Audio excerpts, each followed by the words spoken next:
So sincerely, I don't even know what's happening with Arsenal. Like yesterday, following that match between Arsenal and Brighton, I was just very down. Like, yes, we won, we got the 3 points, and we are still first in the table. We are still first in Champions League. We are still in Carabao Cup semi-final that we're going to be playing against Chelsea. We are still in the third round of the FA Cup. Everything is still good at the moment, but we are not going to close our eyes to what's happening. Like, why the tension in the last 20 minutes or last 15 minutes thereabout of every game? Like, this is totally unacceptable, sincerely. It's totally unacceptable. Like, why will Arsenal be winning Brighton 2-0? And I will still be thinking that there are chances that we might not win the match. Why?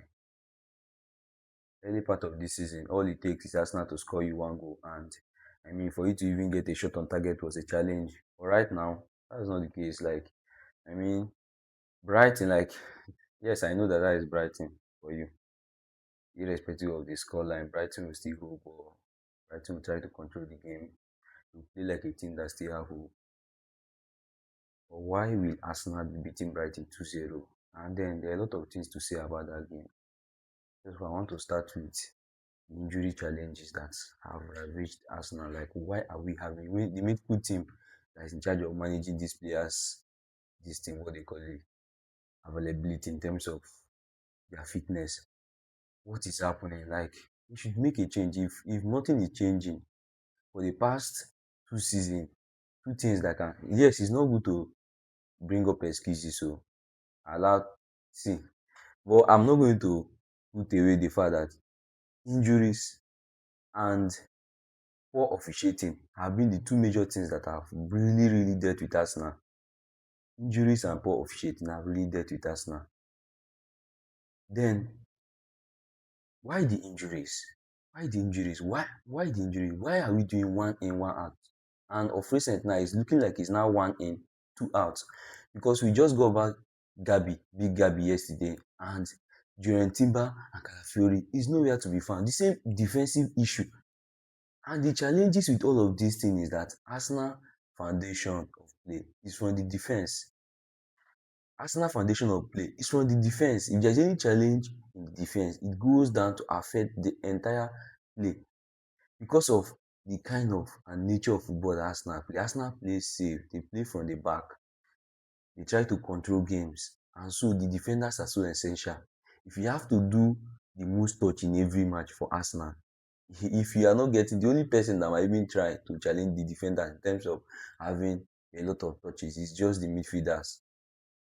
And I believe that the most touches are most likely going to be going to each a defender. It's either going to be Saliba or Hikapi or Gabriel when Gabriel is available. So, but what I want to understand is why the injuries? Why the injuries? Why are we getting injury upon injury? Are we the only team that is playing in the Premier League? Especially to important players. It's okay if some other player, like let's say Max Doan is injured. Max Doan is injured, and you cannot see anybody cry about it because yes, he's a very important player in the academy.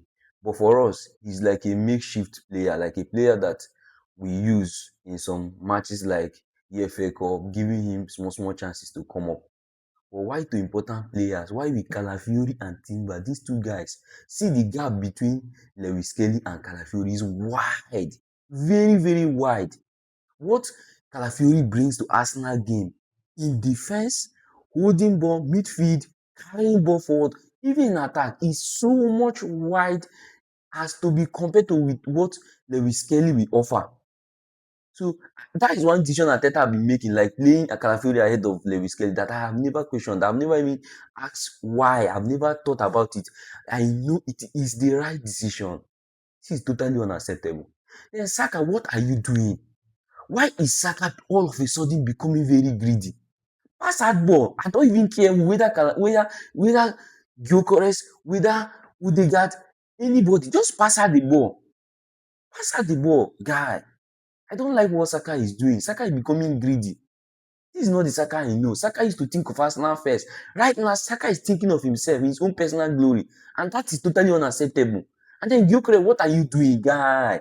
I am watching you and I'm wondering what is happening because, guy, you're literally hiding yourself from why is Van Hecke, why is Saka running, and you obviously you can guess that he will pass the ball. Yes, I know in many occasions he did not pass, but you can guess that he will pass the ball. Then you're going behind the this what they call it, the defender, so that you're hoping that the ball. I saw you run towards that side and Van Hecke running to your front. Why you not go to the front so that you can push in that ball from the front? Oh boy, Arsenal, you have to do better. Our next game is against Aston Villa that is on fire. Guy, see, no excuse. That match is a must-win match. No excuse whatsoever. It's a must-win match. If we don't win that match, even if we go on to carry the Premier League, I will not be happy. Because those guys have been a thorn in our flesh in the past 3 seasons now, counting this one to make it 4. They have been a thorn in our flesh. So we have to make sure we win that match. Guy, I'm not happy about everything that is happening. Let me know what you think in the comment section. Don't forget to like, comment, and repost. Then, if you are watching from the YouTube, don't forget to subscribe to the channel. Thank you.